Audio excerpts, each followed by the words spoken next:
Hello everyone, and welcome back to the Class 47 Peter YouTube channel. Now, in the weekend just gone, it was the Worley weekend. Now, the past couple of years, I have attended Worley, and to be fair, I have enjoyed that show. I think it's a great show to go to, and I've never come away empty-handed in the times I've been going. I've always come away with something, or a few items at least. Now, I wasn't sure if I was going to do that show this year or not, but I had something else on that weekend, so ultimately couldn't do it. So what I decided to do is I decided to treat myself online to a couple of new additions. What you're looking at here is one of them. This is a Bachmann Class 117 3-car DMU. Now, I bought this from Colonel Model Rail Centre. It is in the Network South East livery, and this is one that was originally, when released, fitted with DCC sound. Colonel are selling these without the sound, so I decided to get my hands on one of these. This is not a new release. It has been out for, well, a couple of years now at least, especially in the Network South East livery, because I don't own anything in this livery yet, until now. I have always loved the Network South East livery. Network South East services wouldn't really have been seen down my neck of the woods, to be honest. It was a toss-up between this or a Class 159 in this livery, and I went for the Class 117, and I'm glad I did, because looking at it, it does look to be brimmed with detail. It does look fantastic to look at, even right now, sat in its box. So I'm going to get this open, and then we're going to have a look at it. I am looking forward to this.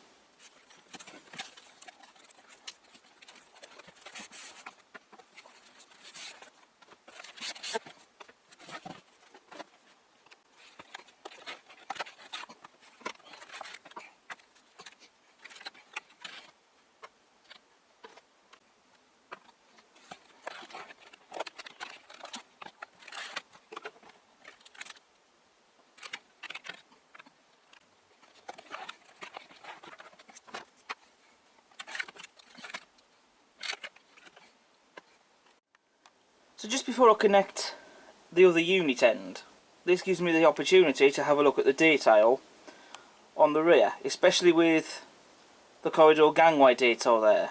I especially love how the inside of that has been painted, and I think that looks fantastic.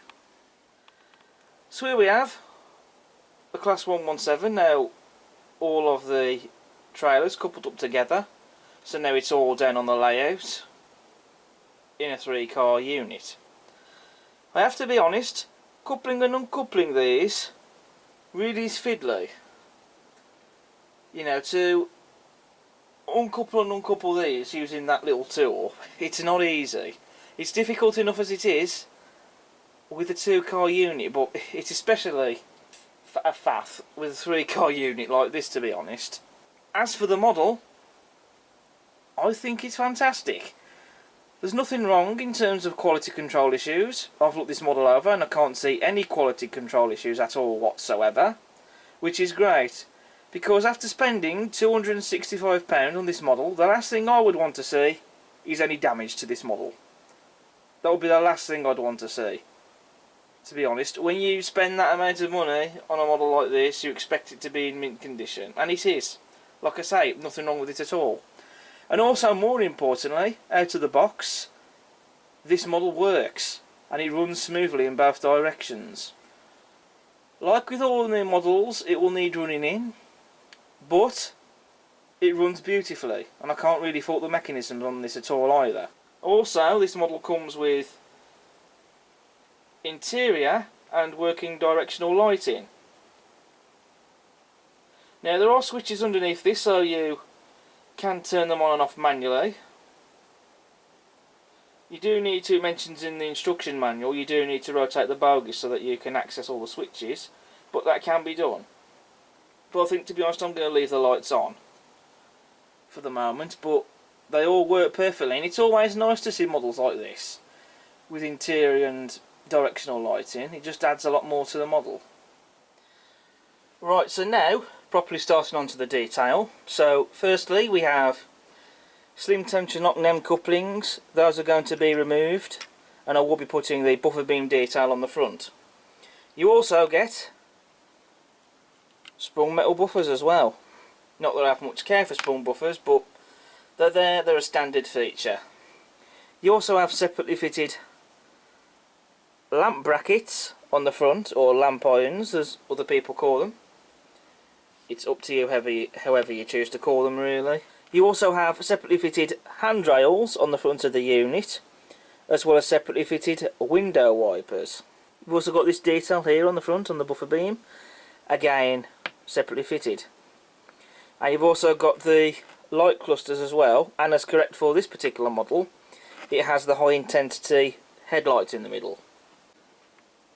As prototypical, in the head cow box there's no train reporting number, because these head cow boxes by this time weren't really being used, so they wouldn't have had the train reporters numbers in them. So again, that's correct. Showing the destination on this end of the unit, it has the destination for Gatwick Airport. You can also see the overhead warning flashes in the windows and rivet detail on top of the unit just underneath that head cow box. So now perhaps the big question at this point, that I'm sure some of you are asking and wondering, does this look like a Class 117? And the answer to that is yes. I can't see any details that they've missed off. The shape looks correct, all the detail is there as you'd see it on the prototype. They've got the face of the unit spot on as well. The face is always going to be the first thing that you would usually tend to see, at least, with any unit or locomotive, and they've got that spot on as well. And it's just an overall superb looking model. It really does have the wow factor, because this is certainly not a low quality or low detail model. Moving on to the bogies, you have the footstep, you have rivet detail, axle boxes and springs, as well as the speedo cable as well. You also have separately fitted handrails as well, and they are painted. The door handles and these little handrails here on the doors, when you look at them close enough you will see that they are moulded. However, you do have to look really closely to notice that. I'm sure some people will mind this, and to be honest you could argue that for 265 quid they could have been separately fitted. Sure, I might agree with that, but then you do have to look really closely to tell that they are moulded. Standing from several feet away, you can't really tell that they are moulded. And to be honest, I think the way that they have been moulded is pretty well done. There's a wealth of detail on the underframe, as you can see. I'm not going to start talking about each and every separate bit of that, but it's all separately fitted, and some of it as well especially is even picked out and painted, and it just looks fantastic. You've even got that bit of mesh detail there through the guard window there, which is also replicated. Of course you have the roof vents as well.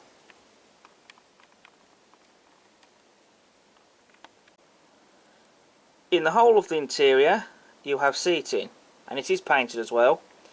Of course, I know what you're thinking, it could do with passengers in there. It could indeed. At some point I'm sure I might get around and do that, but I'm not going to be doing that just yet.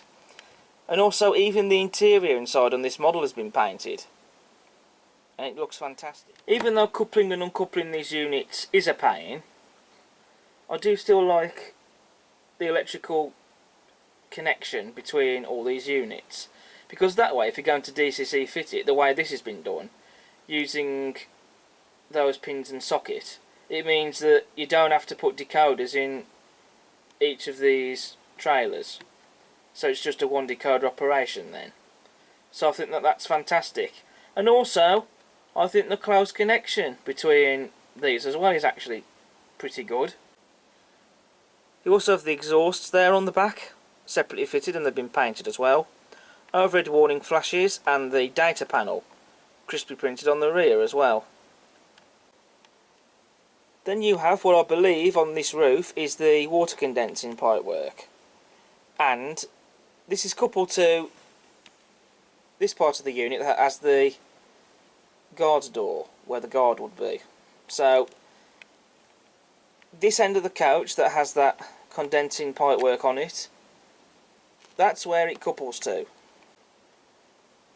This end of the centre coach is first class, again as per the prototype. You can also see the first class signs there on the doors, and the yellow stripe on top indicating it's first class. And again, the interior on the detail is superb, as is the detail on the underframe as well. And this of course is where the toilets would be, because you can't see through that middle window. And just under there you have the tank, and also that pipe, which I presume is also to do with the toilet as well. Moving to this end trailer of the unit, as you can see, it doesn't have the guard's door on the end, and that's prototypical because only one of these trailers on the unit had the guard's door. Again, we've got the moulded door handles on those handrails. You also get these handrails as well, and those doors there on the end. Those ones, looking at it, although I could be wrong, they look to be separately fitted. Again, I'll show you all the underframe detail, which does differ, as you can see, to the other trailer on the other end of the unit. Again, as per the prototype. Again, all that detail is separately fitted, and some of it, where necessary, is picked out and painted. And then you've got the other end of the unit on this trailer. Again, detail is the same as on the other one. Separately fitted window wipers, handrails, lamp brackets, sprung buffers, and you can see again slim tension lock and M coupling. Almost nearly forgot to mention, on both ends of the unit you have the unit number as well as the Network South East logo there on the front. On this end the unit has the destination for Reading, and in the cab interior you can see that all the detail in there has been painted. All the controls and the interior detail. Could do with the driver and guard fitted into these units, but that'll be something to do in the future. So I'm now going to show coupling and uncoupling the units. Now, as I've said before, this isn't easy to do, and believe me, it isn't. You use the coupling tool for this that's applied in the accessory bag, as you see here. And in the instruction manual, to couple it, you need to support it behind the coupling, as you just saw there. And to be honest, this didn't really seem to work all that well. In the end, I had to lift the two units up and couple them that way, and then turn them upside down on a soft surface to then couple them together properly.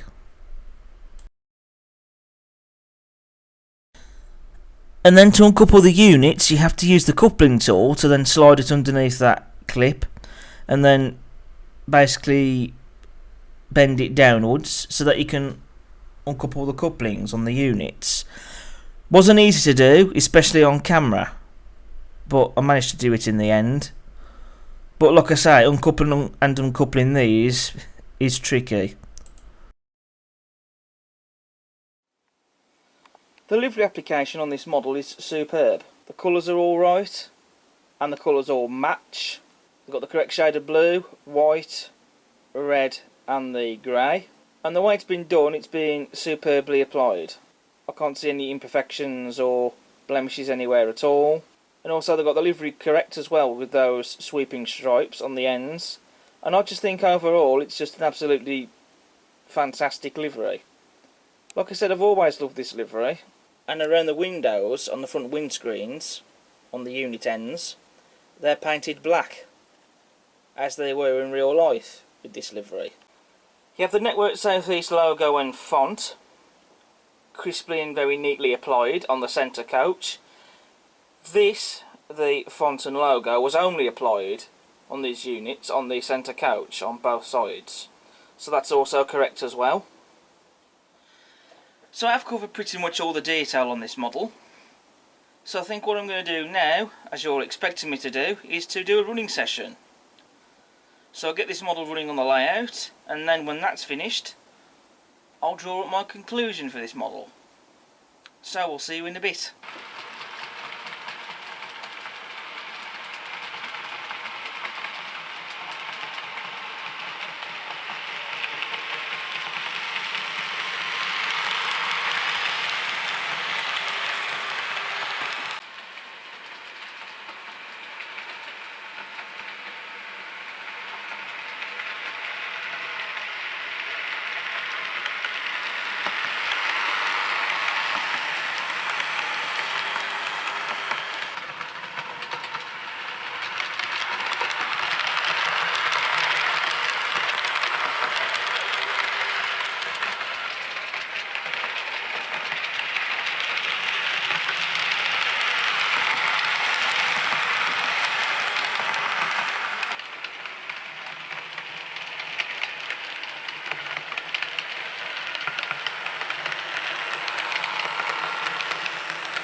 So we've just seen the Bachmann 3-car Class 117 DMU running on the layout.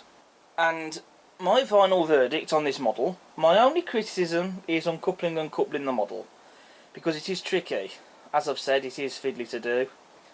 But that is my only complaint. Taking that to one side and forgetting about that, this is a great model. I think it has the wow factor. It has got a lot of detail on it. I'm sure some people will think, well, 265 quid for a DMU, isn't that a lot of money? Well, sure, but you get what you pay for, you really do. Well, you've seen in this video what this model is offering and giving you. You know, because it's not like it's a basic model like a Lima model. It's a highly detailed model that even has working directional and interior lighting. So I don't really see what more you could ask for, to be honest. So in my opinion, I think it's worth the money. I'm glad I got it, and I do think it's a contender for Bachmann's best DMU, I think. And I do definitely want to have more Network South East livery stuff on the layout. I'm already thinking about swapping the bodies on my Class 101 to the Network South East livery ones. And who knows, possibly, maybe I might even consider the Class 159 in NSE livery. So, who knows, maybe I might just need to save up the pennies for that one, but we'll see. But I do definitely want more Network South East livery stuff in the collection. And this is a model that I will enjoy for many years to come. So I'm going to enjoy having this in the fleet. And if you are willing to spend the money on this model, I'd recommend it, without a shadow of a doubt. So that's it then for this review on the Bachmann Class 117 DMU. Thank you all so much for watching, and I hope you've enjoyed it. As ever, if you like what you see, then do subscribe to the channel, it won't cost you anything. Feel free to hit that like button and also leave a comment, and check out all my other videos I have on the channel. But until next time, take care. Goodbye for now.